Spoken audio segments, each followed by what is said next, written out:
Hi, hello guys, welcome to the channel. This video I will show you how to add slow motion effect on CapCut Desktop version.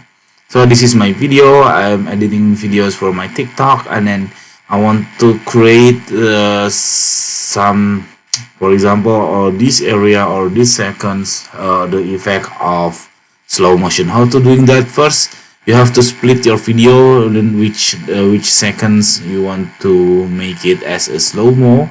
You can click split by Control B around here if you are using desktop Windows, and then this is the first split, and then you can choose the second split of your videos, for example this one. And then so I have this section of my video, and then I want to make it slow motion by clicking this right upper here speed. You can adjust the speed into, for example, 0.5 or 0.1. So this is super slow motion.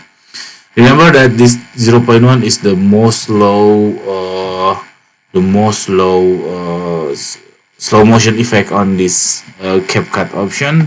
So make sure you are using 60 fps of videos instead of 30, because just like me, like this, you can see it's not really good videos because I record in 30 fps videos. Okay, that's it. This very simple tutorial. I hope it's helpful for you. If you please subscribe our channel. Thank you for watching. Bye.